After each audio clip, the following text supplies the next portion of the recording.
Activist Show, and I'm your weaver of context, Caroline Casey. So for 23 years, we've had that intro music, Oh Ya Day, by wonderful Michaela Gaston and Jackie McMillan, and Oh Ya Uranus, nature's evolutionary wild intelligence is stationing now. So first we begin where there's too much uninitiated Mars, let there be Venus. Let's begin with everything beautiful about Persia and Iran and the Middle East and beauty and Rumi. And I first heard this Rumi line from Captain Cod, a late ancestor who lived on the streets in Berkeley and was a great folk hero, really. So here's the line from Rumi to us now. Stop, be still, and listen, because you're drunk and we're at the edge of the roof. All right.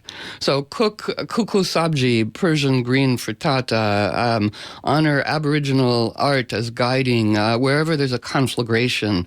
And we remember the Delphic Oracle had one, smart-ass response when a Greek general said, "What will happen if I invade Persia?" And the Delphic Oracle said, "A great empire will fall. It'll be yours." There we go.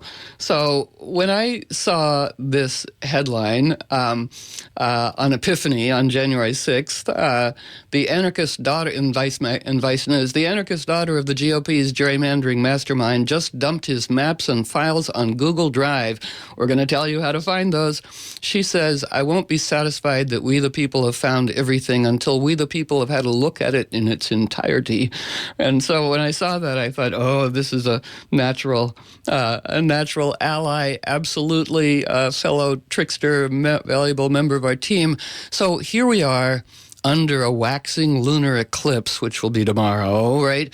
And that's a precise full moon where the sun and then projects the Earth's shadow onto the moon. So we see shadow, but wait, there's more for bonus points. Uranus, trickster, revelatory, keeper of democracy, is stationing now, inward, goes forward, outward into connectivity tomorrow. And Eris, way out in the Kuiper Belt, goddess of disrupting all up to no good, is also stationing. They are ready to bound onto stage, so anything can happen.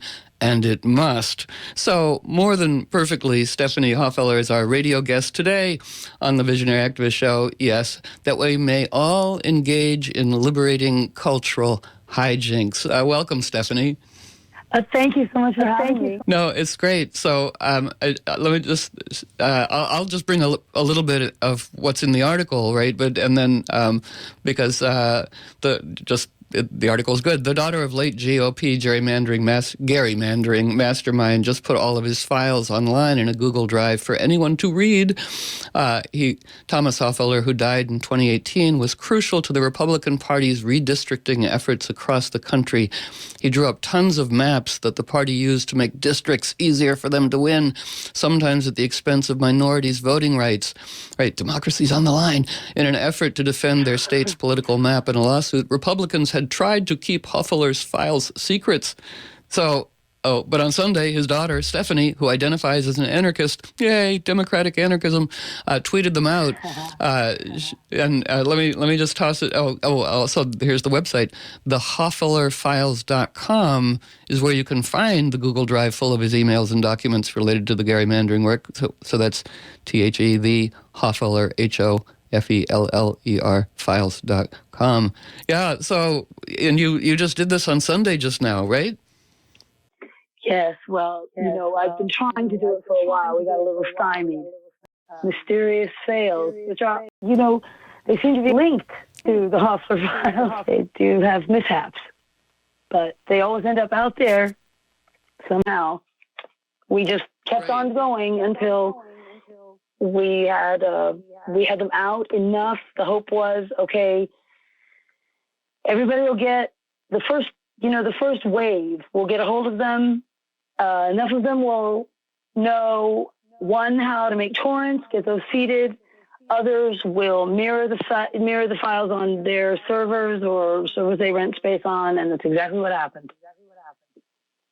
That's great. Yes, because also everybody, you can follow Stephanie thrillingly on Twitter.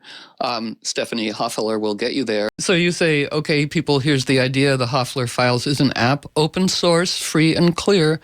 We the people have all the talent, the muscle, and the brains. Don't forget. that the GOP is not the beginning of the end of the government bug we got to fix. Right. No, it's everywhere. So what is your... since we're engaged in radio magic, right? So what is your unlikely, against all odds, desirable vision of what you'd like to happen with this information spiraling forth that we can all the dynamic listeners can support? What would you like to see? I would like to see the revelation be actually accepted. Really. That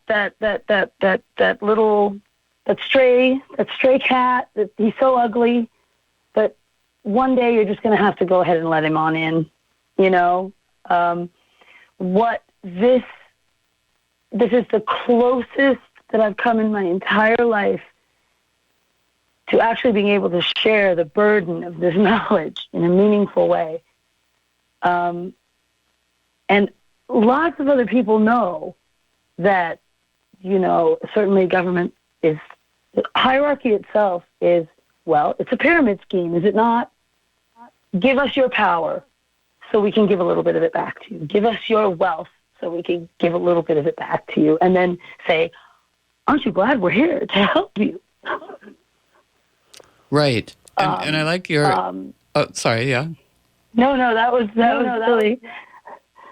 That was the thing. So, and then just again, another one of your enticing tweets. You said link to my drive is on the HofellerFiles.com. Stephanie's copy is hypertext. Check it out, download it, put it on the wall, stomp on it, sacrifice to the God of your choice, make art, make noise, have fun. That's the spirit that is definitely where we want to go, and this idea. So this is essential to democracy, right? To know how it's been cheated. So how long was your father's profound influence in this nefarious action? Well, his influence began quite a while back. The nefarious end, I wouldn't say that really thoroughly picked up steam until Operation Red Map was conceived. Now, I knew of it long before it was called Operation Red Map. I knew of it as my father's PowerPoint presentation, which he typically just right on the head, nailed it. It's in the state legislatures, stupid. That was what Operation Red Map was called before. And I remember him detailing it to me. It was the late 90s. It was the idea, it was part of the plan to win the 2000 census. And I used to say to my friends, if you don't know that you can win or lose a census, I'm telling you now, okay? And he described it that the state legislatures mostly, especially in a lot of those contested states, those purple states, as we've come to call them, they control the redistricting process.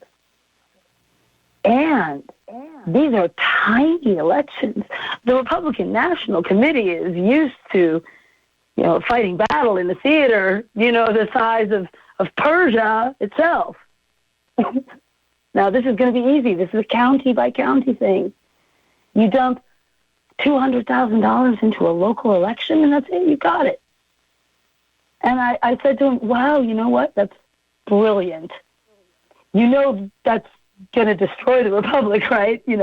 Checks and balances. And his response was kind of like, well, yeah, you got a collateral damage sort of attitude. It's quite a moment. I remember it clearly. And then, so we can see it also, too. I mean, the gerrymandering is where districts can be, like, long and skinny and then fat and curve around and just incredibly, like, what are some of the, are the shapes on the files that you're unleashing?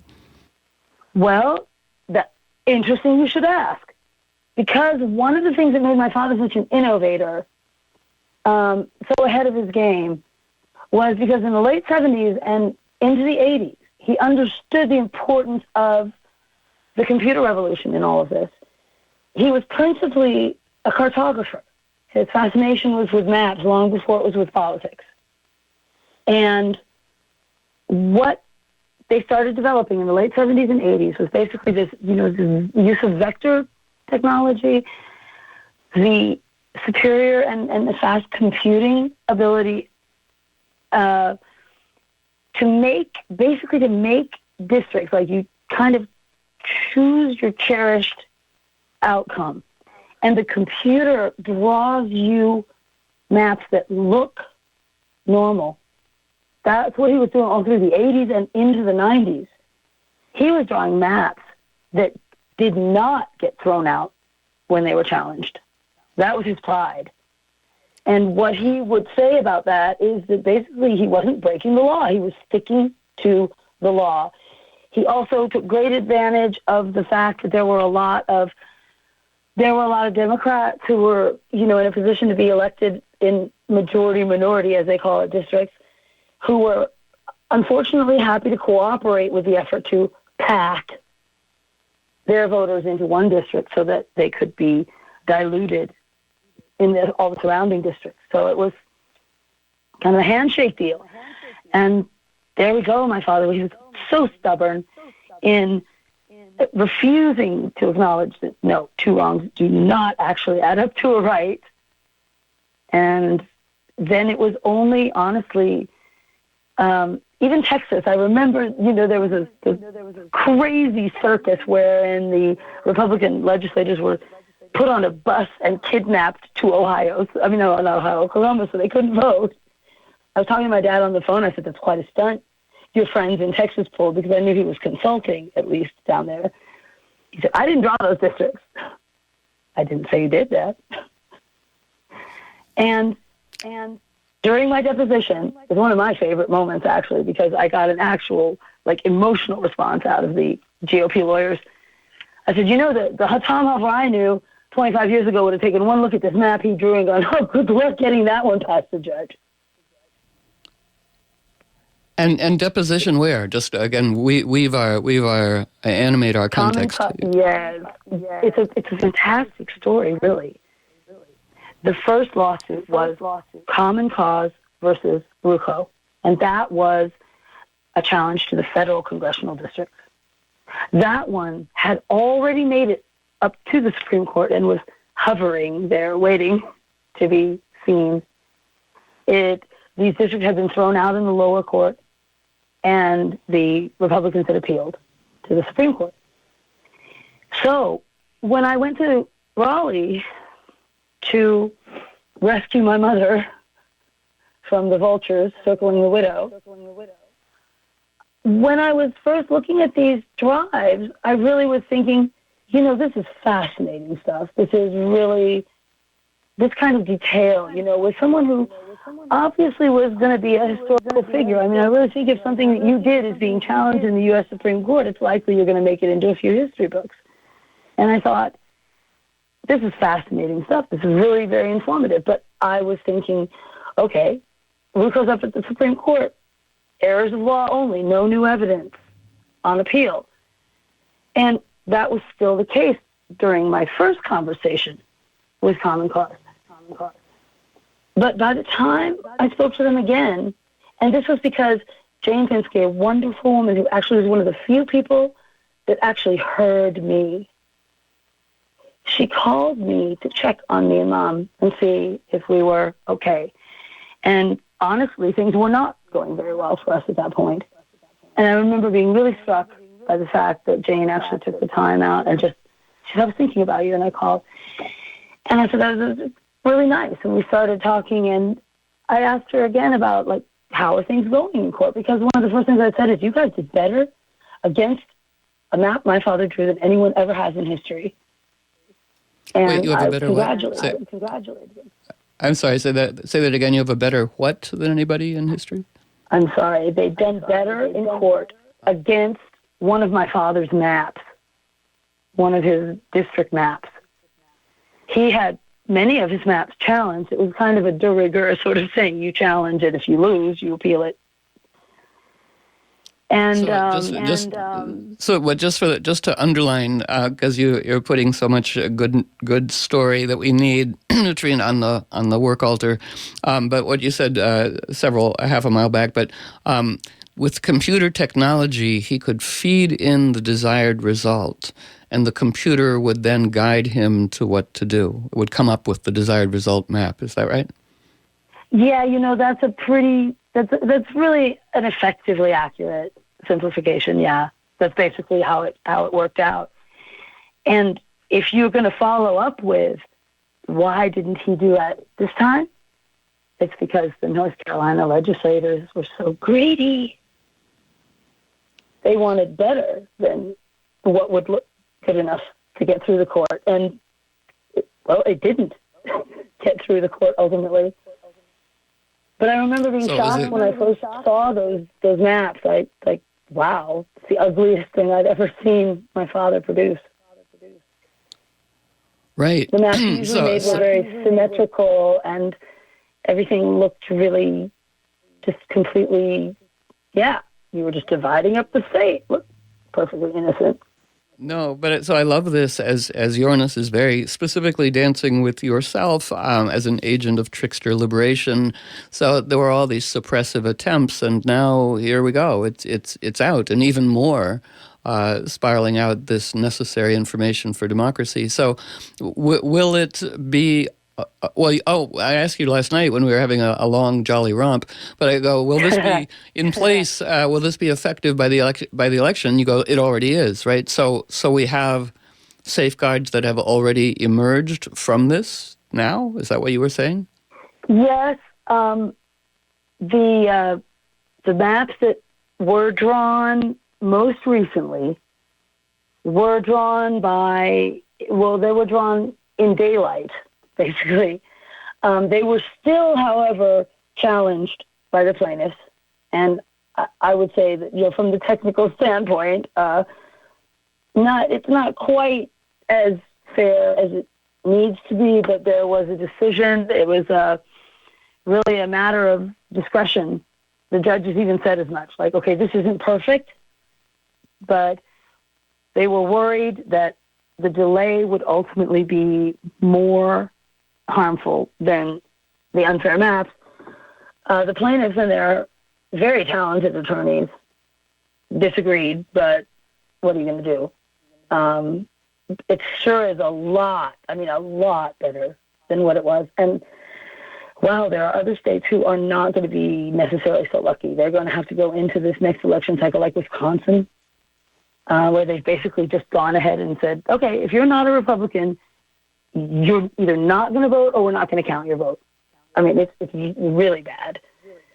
And that's one of the reasons that I felt that I had to act, is if there's any chance that, this can be brought to light. And, of course, my own personal cherished outcome. But sometimes I feel like I'm watching children.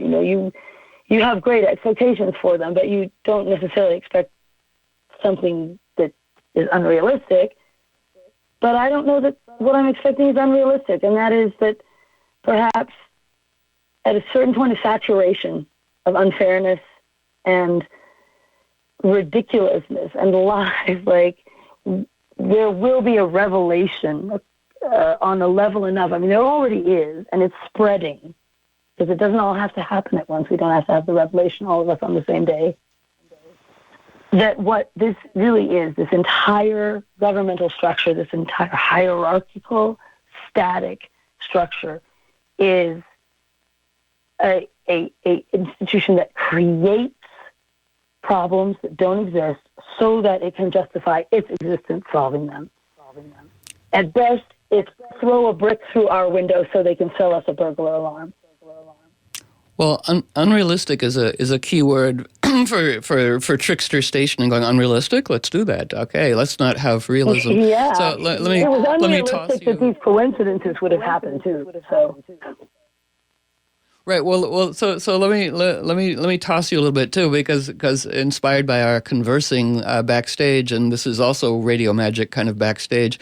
I love Terry Pratchett saying, "Magic is easy. Find the fulcrum and push." Right to what you said. The whole corrupt structure. We want to get into the bubbling cauldron of complicitous corruption. Blah blah blah. But we go now. The fulcrum is a feather, so we can really just blow it. And as Eris is very dancing with you, she's exactly opposite your Mercury, and for quite a long time, you're a disruptive voice in service to harmony and balance and fairness and justice and democracy. Go, girl! So Eris is stationing now inward and then outward. So this is really just you get a second, third launch in these next couple days, and so do we all. And Eris's image is curtains blown inward in the shape of a cornucopia, letting in fresh air, right? And that's what you're doing. Like, let's open the windows, let's have this swoosh through, let's distribute knowledge democratically, let's have and conversations about... shines on it, and you're like, oh, wow, when's the last time anyone cleaned these walls?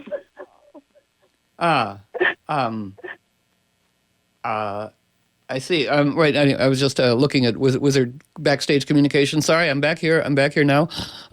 So, excuse me. So here we are. You perfect guest for now as the dream part of the Stephanie Hofeller part of our dream team, right?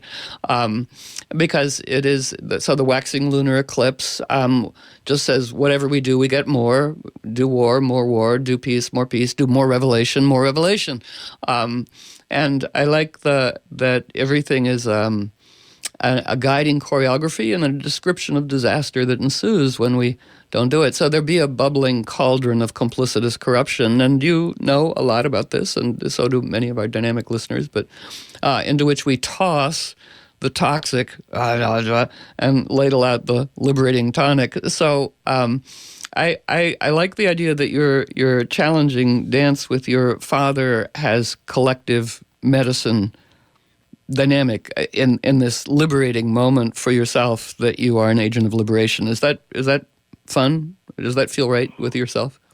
Yeah, very much so. And what makes it so, what I constantly find myself checking against and coming back thumbs up, when I first met with my mother there in Raleigh, and we contemplated everything, he made quite a wreckage of our lives, and we don't really need to get into all of that at this moment, but the two of us, just what can we do, And we thought, well, if this man has a chance of theoretically being redeemed in his moment of perpetual eternal existence, well then, what better to help him than to try our best to undo the wrongs that he had done in life? And when we said that, we were mostly thinking about our family and my children, but it turned into an opportunity on every level, all of these intertwined. And that didn't really surprise me, because I knew it was intertwined. But sometimes it's shocking when you are so used to sort of having that little shared secret with the spirits, and they expect you to just keep a straight face. And all of a sudden you look up and it's manifesting right in front of you. You look around, it's like, is anybody seeing this? Are we all playing along here? Is this actually happening? So as we spoke last night, we need many, many newses, Jungian news, phallic narcissism, rose 20 points, but the mythic news, the everything news. And so, we can hear our own and other people's challenging and difficult narratives and go, oh dear. But then as mythologists, we go, oh, God, it's perfect. Because as we are convening right now, Mercury and Jupiter are conjoined exactly at 18 plus Capricorn, whose image is a 5-year-old child doing the family shopping, taking on family karma. It's like, you did it, and I think to tease even your most personal story into, as we are all assigned to, larger pertinence for us all, it says, well, so we're all here to launder our ancestors' sketchiness, right, and set it free backstage to be that which it wanted to be before being bamboozled by the reality police. And the sun is at a hidden choir is singing. We have ancestral backup, and if we pause for reverie, we can hear them. But do you sometimes think about, well, your father, and then as a stand-in for, where we've outsourced leadership in the collective, as what all that creativity and all that love of maps, what did that want to be before it got snookered into what the allure of what do you think? Well, I spent my whole life trying to unravel it, and I came up with some ideas. My father had an ability to take he took solace in conformity in weird ways that I lacked that ability. I didn't get any nourishment from simply conforming to those around me. I certainly get a lot out of, community, camaraderie, fellowship, but it has to have some meaning.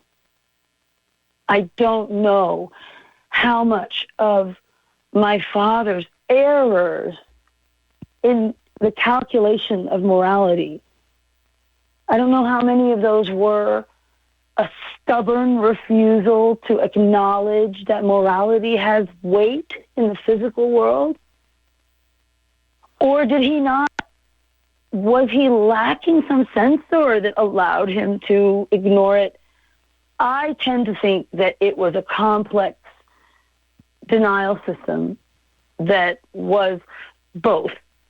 He had kind of a dull sensor. He didn't really, excel in the creative imagination field. But I think that was on purpose because, wow, if you imagine too much, you might just stumble into empathy, and nobody needs that. What a pain in the ass.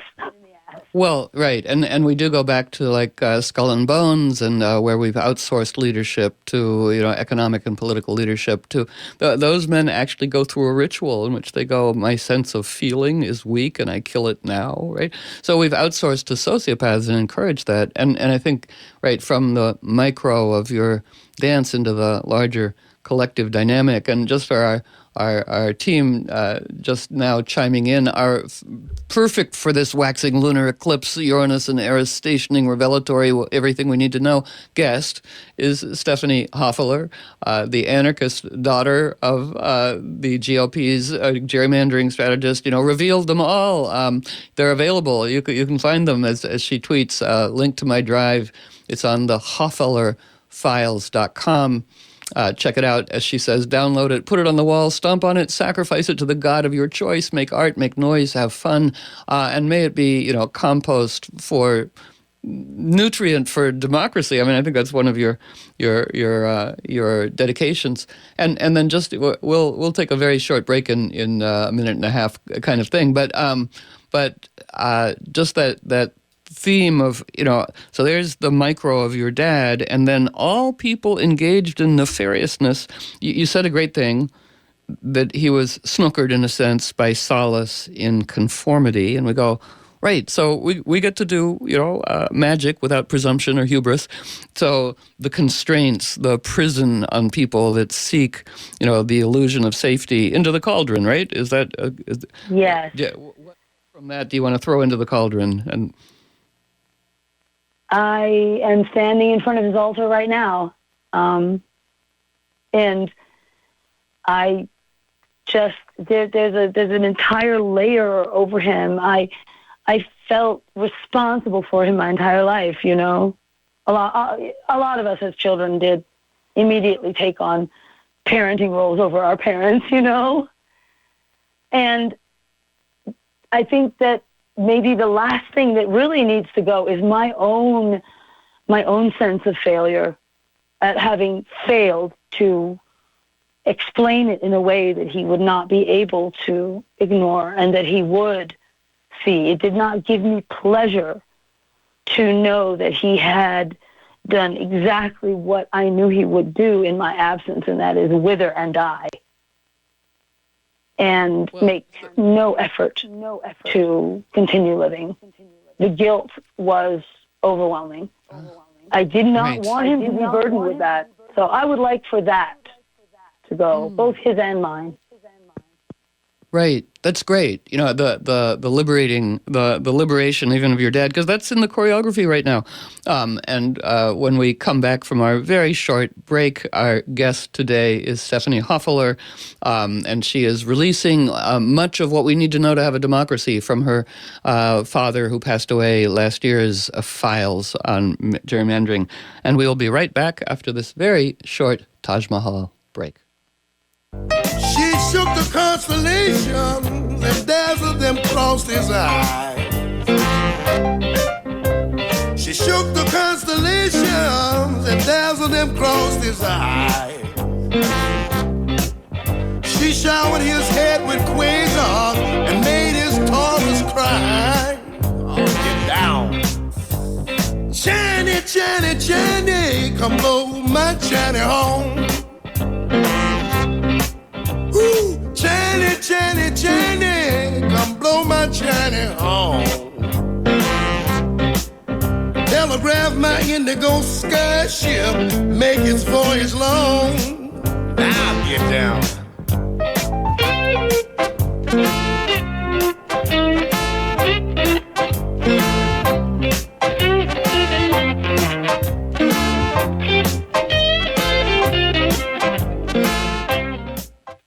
Welcome back, allies, to the Visionary Activist Show, and I'm your weaver of context, Caroline Casey.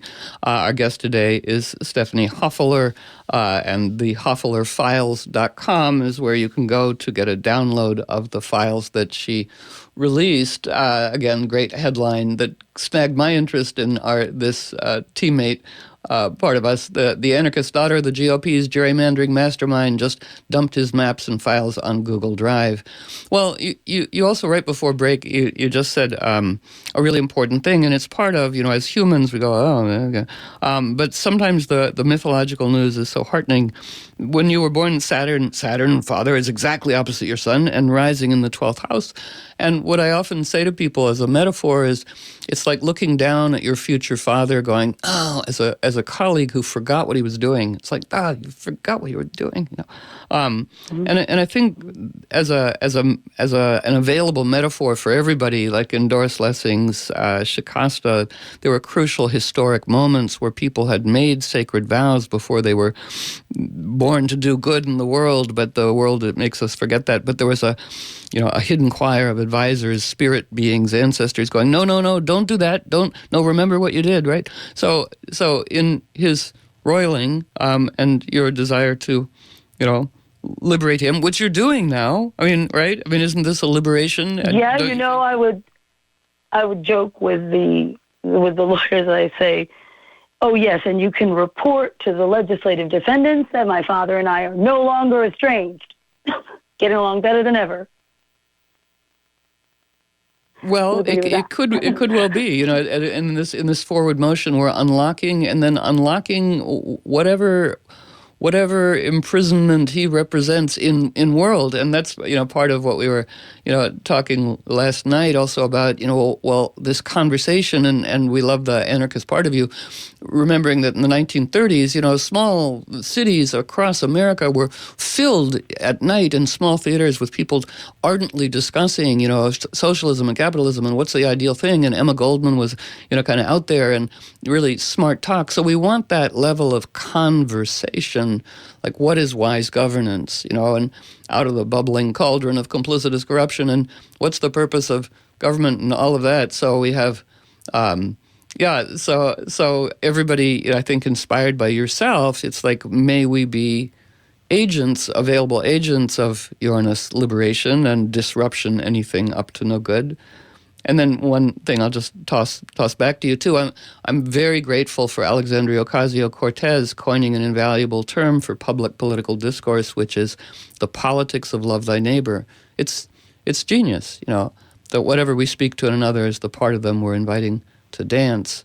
So you're cooking all this into nutrient for authenticity, democracy. What do you want to grow out of your offering? Simplicity. Clarity. I think there's a common language, and I've lived long enough now, which is kind of fun, actually, to have seen a revolutionary spirit build, and I got to see how it was deconstructed. And a lot of the language they use to discourage us. So they say, well, how on earth will we ever organize? How will we coordinate? We can't agree. No, that's the whole point, see, is we humans, we thrive in community, but we chafe at restraint.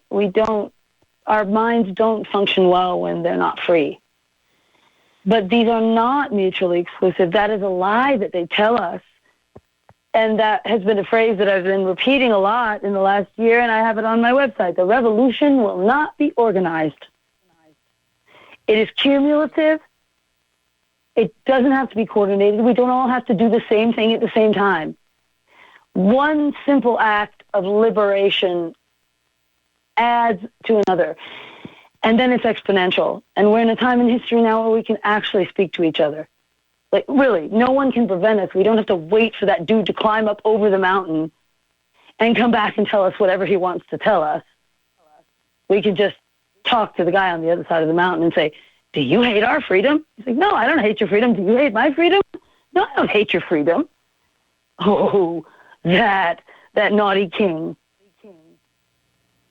No, there's good things going around that, all of us have more in common with Iranian citizens than the billionaires around the world who are frothing at the mouth for war. And it's like, again, yes, deep kinship. And part of our conversation last night, and then part of our conjoining, like the anarchist dedication and all of its complexity and disagreeing and what's the purpose of government and whatever.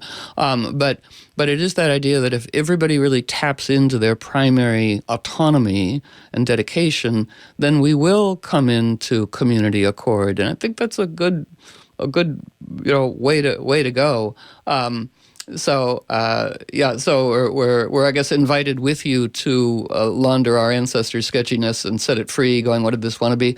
And I mean, the beings, the imp Scrotus, the impeached so-called ruler of the United States, and those are really just shady, sketchy, shakedown goons. There's no artistry to it. But in much crime, there is some art. And again, if it were liberated, it's like Catherine Austin Fitts says, even crooks could make more money making a neighborhood beautiful than trashing it, But,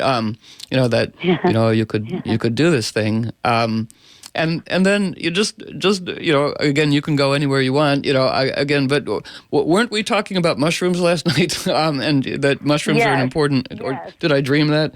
That's right. So the did you know that we are wealthy with ingenious solutions about cooperating with the underworld, which of course is the mushroom realm, and did you know? And see, I do feel that you're contributing, and that right now people are ready for an invitation going, did you know about this cool thing? Did you know we could do this thing? Here's the critique, and then here's the cool stuff. But what is your mushroom connection again? Remind us.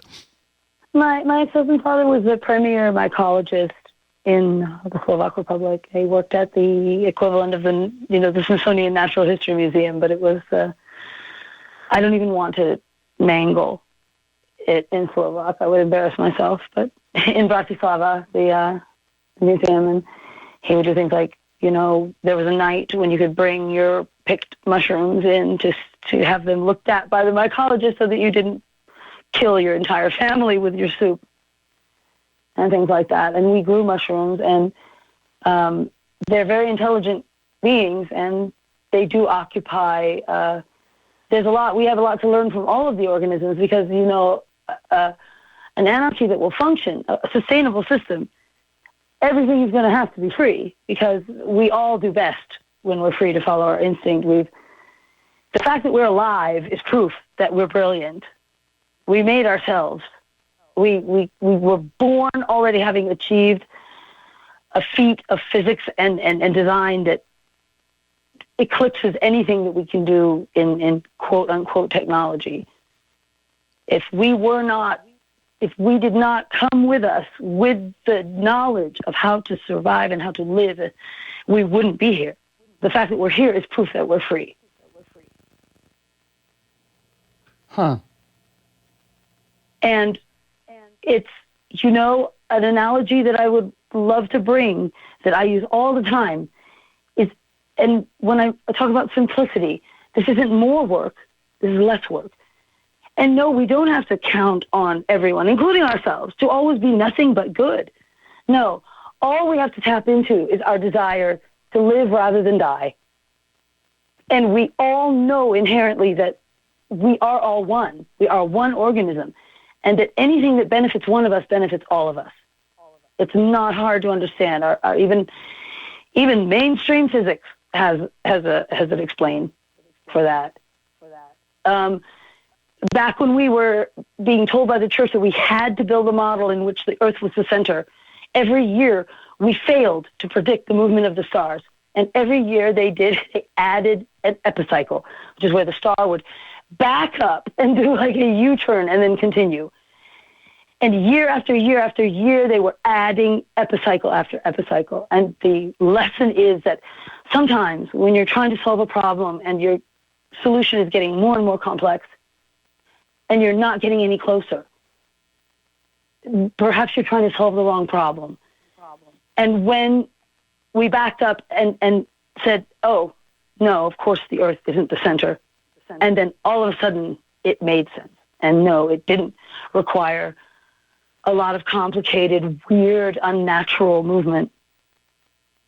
You might just have found the solution when your solution is elegant and beautiful in its simplicity. And then you do a reductionist sweepback. You've solved for a variable now. You can go back and solve all those unsolved problems, and it just falls into place. And that's the signal that you've probably hit on something. And we'll do this best together. A solution that is going to accommodate everybody is going to be a solution that we all participate in, and it can be done. I mean, like I said, open source software, it's being proven daily that not only do we not need a hierarchy in our group, but actually we do better without one, because it needs to be moving. The world is moving. The universe is, we're all of us in constant motion. Our structure needs to be flexible. So when you speak about, pyramid schemes and a lot of the maps, great astrologer Dane Rudyard and then modern allies have said, all right, we start off, humans looking at different forks in the road. We start off in a kind of embedded animistic participatory kinship, and then we get pyramids, right? And there's a lot of culture that comes along with that, but it's that separation. And then we get, church and state and cathedrals. And then we get psychology that goes, it's all rubbish, isn't it? But the sense of self is very imprisoned, and then the model is, and now we come back again, to, we can call it many things, right, but to participatory kinship. And really right now, and we're all part of this, it's the intelligence of Gaia herself. Uranus is stationing in Taurus at the rewilding and reblooming the Earth degree. It's a rising, there's some strange technical thing, I don't know where it's coming from, but anyway, is arising, magnetizing an invitation to each of us, right, to humbly cooperate with nature's evolutionary genius, that our rogue species have manners again. And we might say that, your dynamic with your father, again, rogue species, his ingenuity, wedded to conformity and status, until now, where he's backstage being liberated. I'm sure he's grateful to you. Or I like to entertain that. A lot, too. I'm using what he taught me to, at the foundation of my ideas are the fundamentals that he taught me as a young person. So I'm actually channeling him much of the time, and I say it ironically too, but like what I put in my Twitter, Dad said of discovery, don't give it away and expect to get it back. If you give it away, you better keep copies, That's every day, 12 times a day at least. I hear an axiom that he taught me in the realm of politics, civil litigation, spreadsheets, you name it. Well, like what? I mean, and now you, as we are assigned from our ancestors, maybe are turning it into a liberating thing. So are the axioms that you hear in your head from him things that you can turn around? I mean, I love the idea that you're using the skills that he taught you to undo the wrong that he did in the world. That's very mythic, like a fairy tale. That's cool. But like, what's an axiom what's an axiom that he said that would be liberating? Well, in the realm of civil litigation, for example, he taught me that when you're strategizing, if you have a conclusion and you have a point of law, you have a standing that you really believe that you're asserting, you go ahead and act as though it were true. I didn't wait for a judge to say, this stuff is yours, you can do with it as you please. I knew that it was, so I acted on that. And by doing that, you're both asserting yourself and you're kind of, intimidating opposing counsel.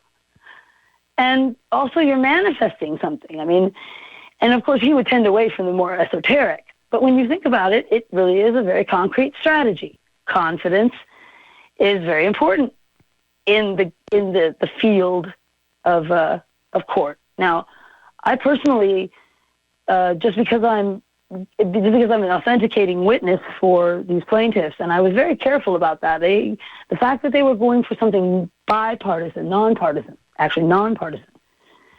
If that had just been Democrats against the Republicans, then I would not have given my energy to that, or nor would I have given my father's energy to it, because I wouldn't have felt like I was not maybe causing more harm by mistake.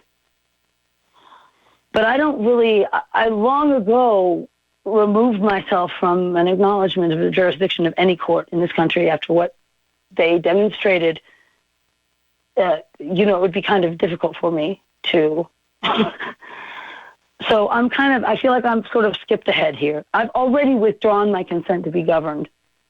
I withdrew my consent to be governed, and I got pretty severely dealt with as a result of it, but I didn't yield. I did not say, okay, you're right. You know better than I do how I should live. And I don't regret that. But let me clarify. So your dad left you his files and computer, or? He didn't leave me his computer. His former business partner took the computers. What I have is external hard drives that were backups of those computers. And he left those to you? Absolutely, he did. There's not a chance that he did not know that those were there. And now, as I goes further and further and further, and I at least am observing how much of this was already demanded in discovery and not given, how much of this was really like case-destroying evidence, there is not a possibility that he didn't know. And when I walked into his room for the first time, I saw my childhood jewelry box on his altar. Okay, it's a complex. So you're Cordelia to his Lear, and remember, our word charisma comes from charis, from which we get charitable, and Eucharist, and Cordelia, which means dedicated heart.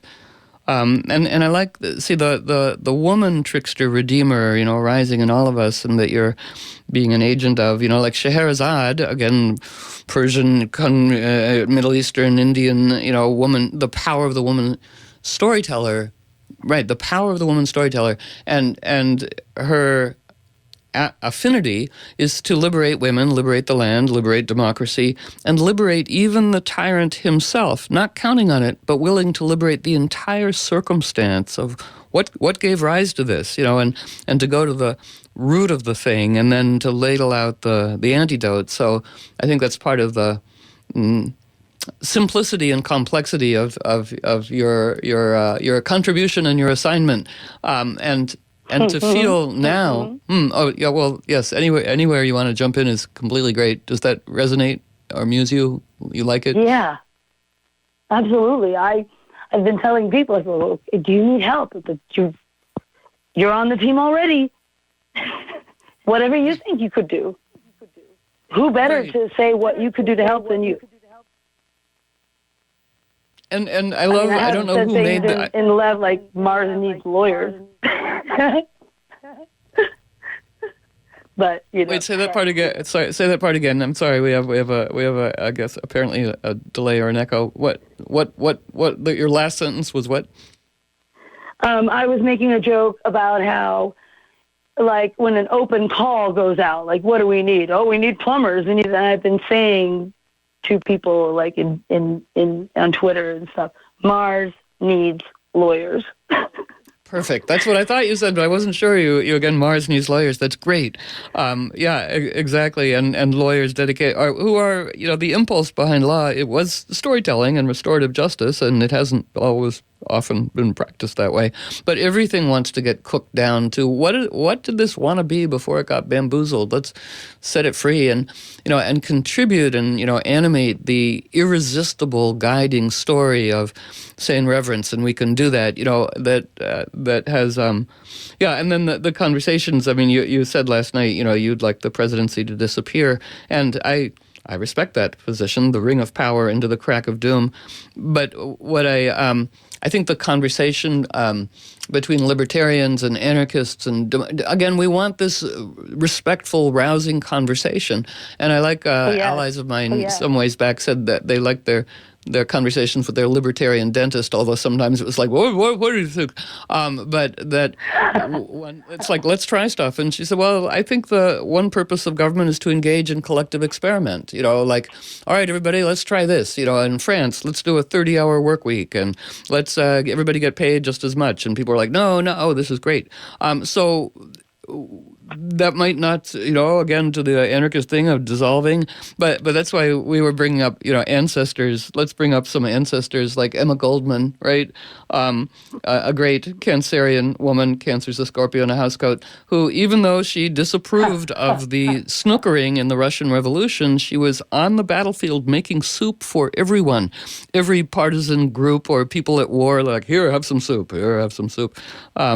which I like that. And you love Emma, right? Oh, very much so. Yeah. And then we also were talking about, I wanted to bring up Murray Bookchin, right? Because in my anarchist deep chapter of life where I read all these beings, and it was thrilling, and there's so much literature out there. And Murray Bookchin is who I heard about the Ukraine, about Nestor Makhno and the Ukrainians, right? The anarchist experiment at the end of the Russian Revolution where see, the invitation was, we're doing this experiment, and if you want to be part of it, that's great. And if you don't, that's great too. So they were the only realm with doctors and educated people and people who were voluntarily, up for this thing. And it was, Trotsky said, surrender your army. They had the best army, and they said no. And he said, come for a meeting, and he killed them all.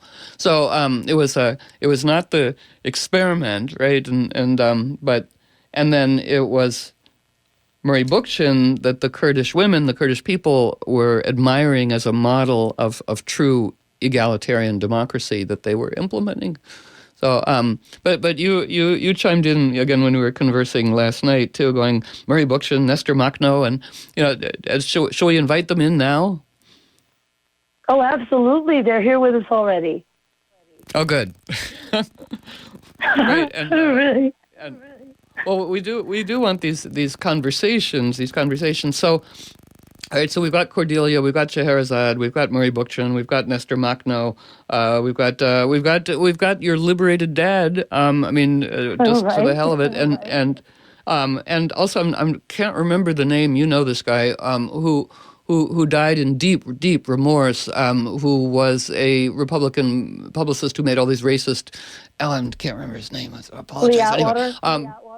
Yes, thank you, Lee Atwater. Right, I know the acupuncturist who was treating him as he approached the event horizon, and he was like, "Oh, what did I do? Because he loved blues, he loved black culture, he loved that. It was a terrible soul loss to him, which he recognized at the end. It was like, no. So. With Hafez, again, all the beauty of Persia and Iran, and the cooking and bringing it up and how wonderful we love it. And Hafez saying, the small man builds prisons for everyone he meets, but the wise woman ducks under the moon and tosses keys to the beautiful and rowdy prisoners. So that's so you have a magic backpack full of keys, right? This is Yeah. this is part of it. You're spiraling this information and open source out to everybody. And you liberated me last night because I was like, oh, I should probably download all of it and read it. And you were like, no, never mind that. But so what would you say to all of us? I mean, some people who. So who's going to be drawn to downloading it and poring over it? I mean, political strategists and legal. I mean, so and for the rest of us. I will say that is, I've gotten an awful lot of questions, mostly nice, sometimes a little patronizing, but mostly not. Only very seldom rude. There's something here for everybody.